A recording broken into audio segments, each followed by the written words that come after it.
Hey guys, it's Dr. Justin Marcacciani here. Today we're going to be talking about the gut-hair axis. We'll be talking about how your gut health is incredibly important for your hair health. Before we dive in, put your comments down below. Let me know things that you have done to help improve your hair quality, texture growth, etc., promote or decrease hair loss. Really curious to know what y'all have done. And before we do, make sure you smash that like button, give me a thumbs up, and hit the bell so you subscribe to get more great content coming your way. All right, so let's dive in. Why is the gut and hair so intimately connected in regards to having optimal hair growth? So your hair, right, having healthy hair, you need to absorb good fats and good proteins and amino acids, collagen, biotin. You need good nutrients and building blocks to help your hair grow.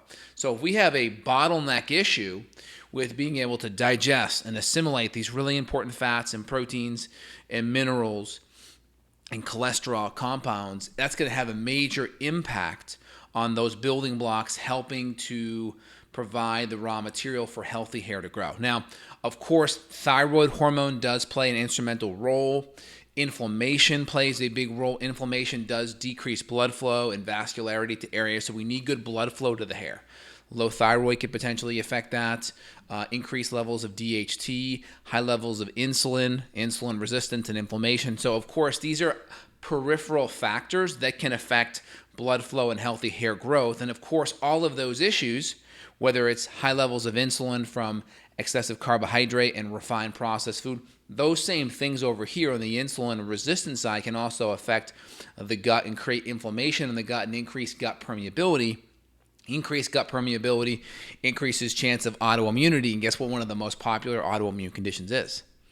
Thyroid, Hashimoto's, thyroid problem. So you can easily have a gut issue from food that can create gut permeability that can exacerbate the autoimmunity and thus cause more thyroid problems. And of course, high levels of insulin can increase 5-alpha reductase, which can increase that, which can also increase DHT, which can decrease blood flow to the hair.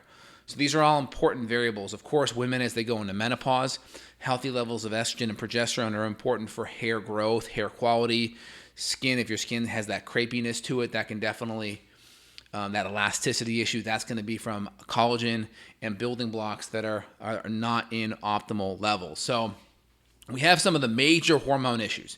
We have DHT increased by 5-alpha reductase, which is going to be caused by low levels of selenium, low levels of zinc, and increased inflammation and increased insulin resistance. That's one hormonal component. The next one's going to be thyroid. Now, thyroid can be exacerbated by lack of selenium and zinc and magnesium and CoQ10, right? So gut issues on the absorption side, poor diet or poor absorption, that can affect those nutrient issues. On the other side, we could be eating foods that are more inflammatory, gluten, casein, processed refined carbohydrates, right? Soy, legumes, right? Pesticides, GMO, all those things increase gut permeability. More gut permeability, increased autoimmune issue, most popular autoimmune condition, Hashimoto's, that's another one. Of course, we have infections. Infections can affect the gut because it's going to lower enzyme and acid levels. We need those to break down our proteins, break down our fat, and they also increase gut permeability, which goes back to the thyroid. And then the next really big component after that, we have DHT. Then we have the menopausal female, right?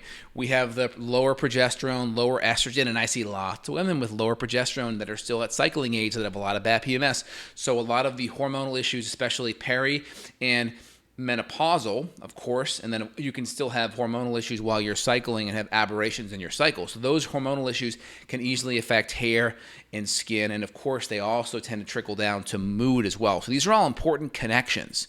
So we got to look at these peripheral connections as well. We got to look at the DHT, testosterone. We got to look at the gut permeability. We got to look at the food allergens. We got to look at the infections. We got to look at the menopausal and female hormone cycling hormone issues, progesterone, estrogen imbalances, all very important. Now, my favorite building blocks for hair is going to be collagen. I do at least 20, 30 grams a day for my hair and for my skin and nails. My hair and skin and nails, like my skin is softer. My nails and hair grow like ridiculously fast when I'm taking lots of collagen.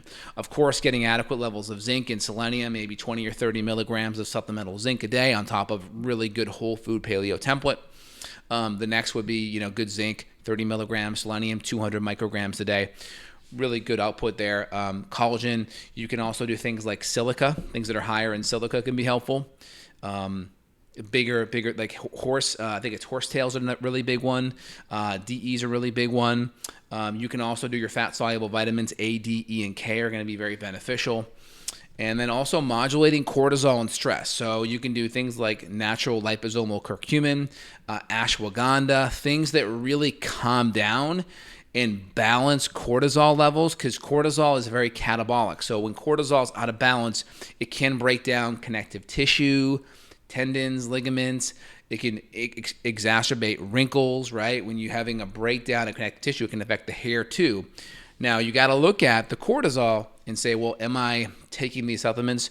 Are they getting to the root cause or not? So we got to make sure if we're using supplements, we're also getting to the root cause of the stress. If it's a sleep issue or an emotional stress issue, or the stress is also caused by food, supplements can also be very helpful because they can really push your physiology in a big direction at modulating cortisol, reducing inflammation.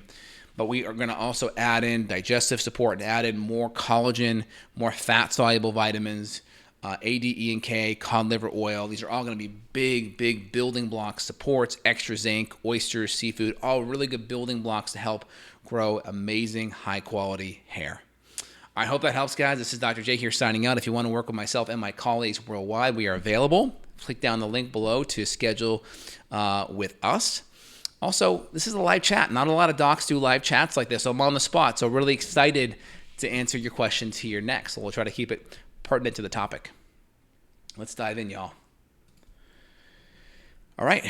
I think we answered all. We have no questions today, so I think we did a great job hitting all the major topics. So excellent. So if you have any questions, put it down below. We'll come back to this later, and I can answer them later in the comments. Really excited to know what y'all think. You guys keep doing a phenomenal job, and really excited to hear your progress. Make sure you share it with family and friends that may have issues that are pertinent to the hair loss gut connection. Really excited. You guys have an awesome day. Take care. Bye now.